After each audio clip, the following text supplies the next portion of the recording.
Guys, মিমের সংসার গল্পের পরের পর্ব শুরু করছি। ভয়েসটা তোমাদের যদি একটু অন্যরকম লাগে মানায় নিও, কারণ ঘুম থেকে উঠেই সোজা ভয়েস ওভার করা শুরু করেছি। শুরু করা যাক। আরোহী বস্তুগতভাবে আসলে উনি বেঁচে আছেন, তবে আমাদের কাছে উনি মৃত। মিম: কেন আপু, কি করেছিলেন উনি? আরোহী: অহনার যখন কেবল 1 বছর, আমরা তখন বাংলাদেশেই থাকি, কানাডা থেকে কেবল এসেছি। আমরা তো এখনো কানাডায় ইজিলি যাওয়া আসা করতে পারি, কারণ আমাদের জন্ম যে ওইখানে। যাক, যা বলছিলাম, এখানে এসে বাবার অনেক বড় একটা অ্যাক্সিডেন্ট হয়ে যায়। খুব খারাপ অবস্থা হয়ে গিয়েছিল বাবার, 4 হাত পাই প্যারালাইসিসড হয়ে গিয়েছিল। আমি তখন বড় বলতে 16 বছরের ছিলাম, আর আয়ন 14 বছরের। মা ভালোই তো ছিলেন, কিন্তু অহনা পেটে আসার পর থেকে কেমন যেন বিহেভ করতেন, বাবাকে ইগনোর করতেন। মায়ের চেঞ্জ হওয়াকে বাবা বলতো মুড সুইং। কিন্তু মিম, কথায় আছে না, স্ত্রীকে চেনা যায় স্বামীর দরিদ্রতায়, আর স্বামীকে চেনা যায় স্ত্রীর অসুস্থতায়। বাবার ক্ষেত্রে উল্টোটা হয়েছিল। বাবার দরিদ্রতার ছোঁয়া ছিল না, তবে বাবার অসুস্থতায় মায়ের আসল রূপ প্রকাশ পেয়েছিল। বাবা অসুস্থ থাকাকালীন একদম পাল্টে গিয়েছিল।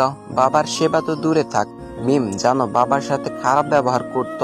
বাবা তো তখন কথা বলতে পারতেন না, শুধু চোখে জল ফেলতেন। মায়ের এমন চামারের মতো ব্যবহার আয়নের চোখ এড়ায়নি। আর একদিন হুট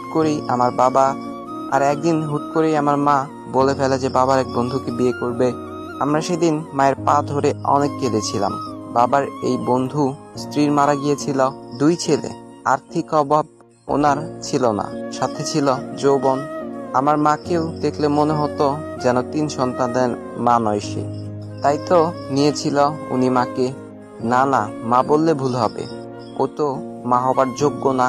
কিন্তু মিম দেখো, আমার বাবাকে অসুস্থতায় ছেড়ে গিয়েছিল না ওই মহিলা।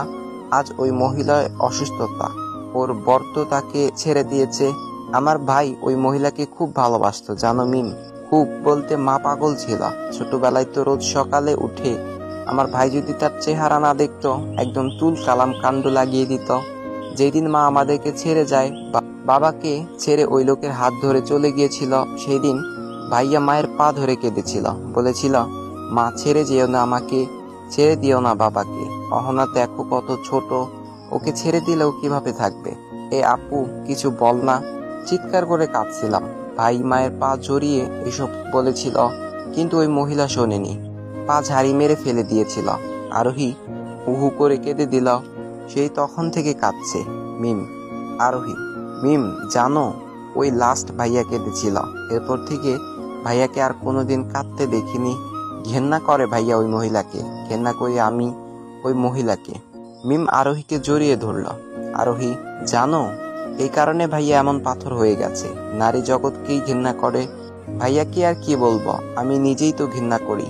মা নামক শব্দটার নামে কলঙ্ক ওই মহিলা। তখন ভাইয়া কেবল ক্লাস 8-এ পড়তো। তখন থেকে এসএসসির আগ পর্যন্ত ভাইয়া বাবার সেবা করা শুরু করে।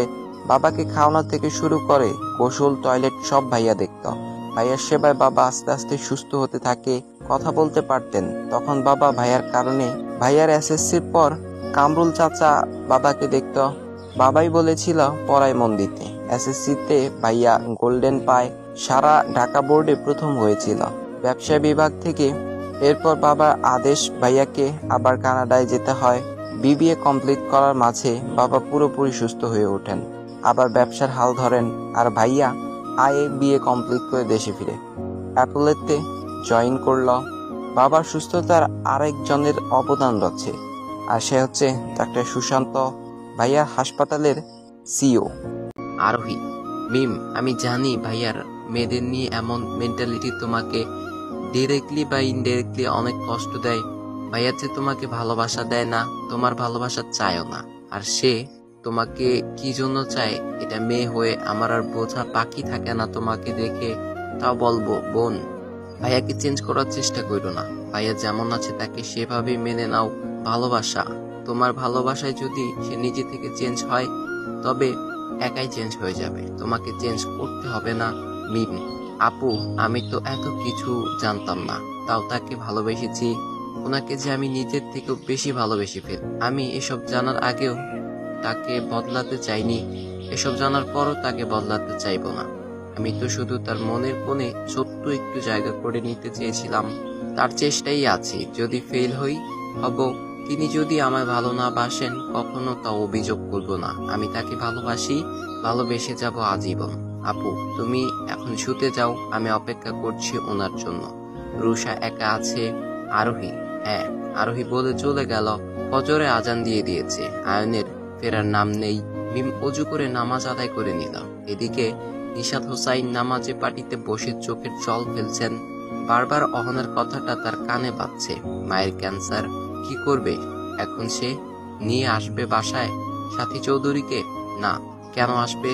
কোন সম্পর্কে? সে যে প্রতারণা করেছিল, বিয়ের পাত্রী সম্পর্কে অপমান করেছিল, বিয়ের পবিত্রতা সম্পর্কে অপমান করেছিল, তার সন্তানদের পবিত্র মনে আঘাত দিয়েছিল। না, সাথীকে মেনে নিতে পারবে না সে কোনোদিন। ভালোবাসা মরে গেছে তার, তবে ঘৃণা করতে পারে না সে তাকে। যাই হোক, ভালোবাসা না থাকুক, সম্পর্ক না থাকুক, মানবতার খাতিরে কি সাথীকে আনবে বাসায়? চিকিৎসা করাবে? না, আয়ন যা বলবে তাই। আয়ন যদি না করে তাহলে তার মতের বিরুদ্ধে তিনি যাবেন না। কি করে বা যাবেন? যে ছেলে তাকে বিপদের সময় ছাড়েনি, সেবা করে সুস্থ করে তুলেছে, যে ছেলে আল্লাহর নিয়ামত, নিশাত হোসাইনের কাছে তার মতের বিরুদ্ধে কিভাবে যাবেন সে? প্রেমের বিয়ে ছিল নিশাত হোসাইন আর সাথী চৌধুরীর। 3 সন্তান, সব সম্পর্ক, ভালোবাসা, আগামী দিনের আশা, স্বপ্ন একেবারে পায়ে পিষে দিয়ে গেছিল সাথী। 5টায় আয়ন বাসায় ঢুকল। আয়ন ঢুকার সাথে সাথে মিম দাঁড়িয়ে পড়ল। মিমকে দেখে আয়ন অবাক। আয়ন, তুমি কি সারা রাত জাগা ছিলে নাকি? মিম বলল, আপনি এত জেগেছিলেন? আয়ন, ও মানে সবকিছুতে আমার সাথে কম্পিটিশন ইদানিং, তাই না? ভ্রু কুচকে বলল আয়ন। মিম, না না বলে 2 হাত দিয়ে মুখ লুকিয়ে ফেলল মিম। আয়ন হেসে দিল। এই হাসিটুকুর এই মুহূর্ত বড্ড বেশি দরকার ছিল আয়নের। এতক্ষণে যে আয়ন কেঁদেছে তা কিন্তু নয়, তবে এক বুক কষ্ট নিয়ে বাড়িতে যে ঢুকেছিল তা থেকে বিরতি পেল সে। মিমও হাসছে এখন। এতক্ষণে আয়নের কথা ভেবে কেঁদে কেঁদে তার চোখ ফুলে গেছে। মিম মুখ থেকে হাত সরিয়ে আয়নের দিকে তাকালো। তাকিয়েই আছে। মিম ভাবছে, লোকটাকে দেখলে তার বুকের মাঝে চাপা কষ্টের আভাস পাওয়া যায় না কোনোভাবেই। সে যে তার কষ্ট কাউকে বুঝতে দেয় না।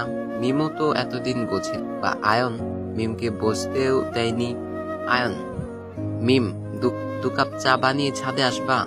খুব মাথা ব্যথা করছে, তোমার হাতে চা খাবো। মিম, ঠিক আছে, আনছি। মিম রান্নাঘরের দিক গিয়ে আবার ফিরে তাকালো।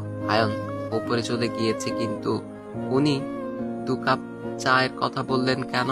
আর ছাদে নিয়ে যেতে বললেন কেন? এখনো তো সূর্যই ওঠেনি।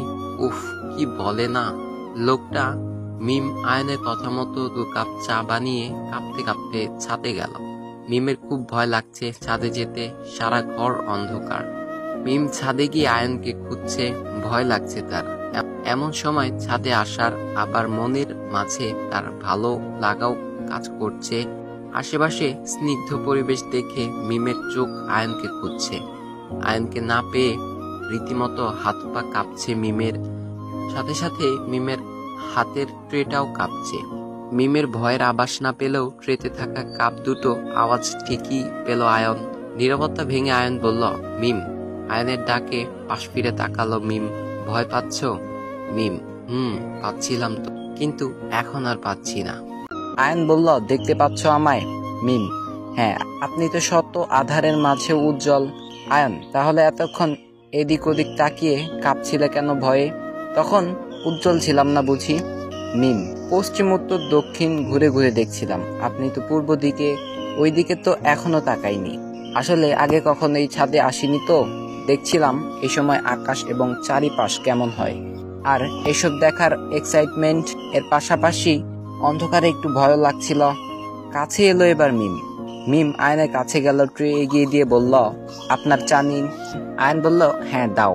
মিম, এই সময় ছাদে এলেন যে? সকাল হওয়া দেখবো বলে। আয়ন বলল। মিম বলল, তাহলে 2 কাপ চা খাবেন? আয়ন, মিম, তাহলে আনতে বললেন যে?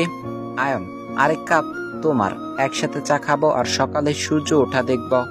মিম আয়নের কথায় অবাক নয়নে তার দিকে তাকিয়ে আছে। এমন সুখের মুহূর্ত তার জীবনে আসবে সে কখনো ভাবতেই পারেনি এইটা। আয়ন ট্রেটা মিমের হাত থেকে নিয়ে ছাদের রেলিং এ রাখলো। তারপর 1 কাপ চা হাতে নিল। আরেক কাপ মিমের হাতে দিল। মিম কাপটা হাতে নিয়ে এখনো আয়নের দিকে তাকিয়ে আছে। আয়ন ইশারা করে মিমকে পূর্ব আকাশের পানে ইশারা করল। কিছুক্ষণ নীরবতার পর আয়ন বলল, সাথী চৌধুরী, যার কথা নিচে অহনা বলছিল, উনি দুর্ভাগ্যক্রমে আমাদের মা। উনি আমাদের ছেড়ে, এই সংসার ছেড়ে, বাবাকে ছেড়ে অন্য লোকের হাত ধরে চলে গিয়েছিলেন। আচ্ছা মিম, আমি নয় পাথর, আমার মাঝে কোনো ইমোশন নেই। তুমি বলো তো, ওনাকে কি অহনার কথা মতো বাড়িতে ফিরিয়ে আনা উচিত? মিম না। আকাশের দিকে তাকিয়ে বলল মিম। আয়ানও আকাশের দিকে তাকিয়ে আছে। কিছুক্ষণ চুপ করে থাকার পর মিম আবার বলল, কোন পরিচয়ে আসবে উনি এই বাড়িতে? এই সংসারের কারো সাথে ওনার তো কোনো সম্পর্কই নেই। না আছে অস্তিত্ব, না আছে অধিকার, আর না আছে যোগ্যতা। তবে ওনার চিকিৎসা করা যেতেই পারে ভালো কোনো হসপিটালে রেখে। এর জন্য তো আর সম্পর্ক লাগে না। যেমন আজ আপনি, বাবা, অনেক ভাইয়া আপনারা লাখ টাকা খরচ করে কোভিড-19 সুবিধা বঞ্চিত জনগণদের সাহায্য করছেন, তেমনি মানবতার খাতিরে ওনার চিকিৎসা করানো যায়। এমনকি তার পাপের জন্য তাকে মাফও করা যায়, কিন্তু তাকে এই বাড়িতে না আনাই ভালো। আয়ন এবার মিমের দিকে তাকালো। মিমের কাছ থেকে আয়ন এমন উত্তর আশা করেনি। আজ মিম সংসারের বউয়ের মতো বা তার স্ত্রীর মতো কিংবা মহান নারীর মতো উত্তর দেয়নি। আজ মিম আয়নের একজন বন্ধুর মতো উত্তরটা দিয়েছে, যে উত্তরে আয়ন সন্তুষ্ট। কেন জানি মিমের এই উত্তরে আয়নের সত্য দ্বিধাদ্বন্দ্বের সমাধান করে দিয়েছে। আয়ন বলল, মাফ করা সম্ভব না মিম। কেন সম্ভব না? এই দুনিয়ার অসম্ভব তো কিছুই নেই। আমি তো বলিনি এখনই মাফ করতে, বললাম যে হয়তো এক সময় মাফ করে দেওয়া যেতে পারে তাকে। কারণ আল্লাহ তাআলা বলেছেন, কেউ পাহাড় সমান পাপ করে যদি, তারপরেও যদি সে ক্ষমা চায়, তাহলে আল্লাহ তাআলা তাকে ক্ষমা করে দেন। স্বয়ং আল্লাহ তাআলা যদি তাকে ক্ষমা করে দিতে পারেন, আমরা কেন পারবো না? আমরাও পারবো। আর উনি যে পাপ করেছেন তার শাস্তি ইহকালেই পাচ্ছেন, পরকালে তো পাবেনি। আল্লাহ তাআলা তার পাপের শাস্তি তাকে দিচ্ছেন। আমরা তো মানুষ, আমরা তো কাউকে শাস্তি দিতে পারবো না, তাই না? আমাদের ক্ষেত্রে মাফ করে দেওয়াই ভালো। মিমকে অবাক করে আয়ন কিছুক্ষণ বাদে মিমের এক হাত নিজের হাতে আবদ্ধ করল। শান্ত আকাশ, স্নিগ্ধ প্রকৃতি, সূর্য দিগন্তের নিচে অবস্থান করছে, তাই হয়তো দেখা যাচ্ছে না এখনো, তবে পরিবেশে মৃত সূর্যলোক ছড়িয়ে পড়েছে। আর এই অপরূপ দৃশ্য ছাদের এক কোণে দাঁড়িয়ে হাতে হাত ধরে উপভোগ করছে মিম আর আয়ন। একজন বলছে, সুন্দর না দৃশ্যটা? আরেকজন, অনেক সুন্দর। আয়ন বলল, নীলাচল গিয়েছিলে কখনো? মিম, না। বাসা থেকে স্কুল, নানু বাড়ি, কলেজ, আর এখন এই বাড়ি, এর মধ্যেই আওতাভুক্ত। এই গণ্ডির বাইরে পা রাখিনি কখনো। মিমের কথা শুনে আয়ন আকাশের দিকে তাকিয়ে বলল, তোমার পরীক্ষাটা শেষ হোক, তোমাকে নিয়ে যাব নীলাচলে। অপূর্ব সুন্দর একটা জায়গা। তো গাইস, গল্পটার জন্য এতটুকুই রাখছি।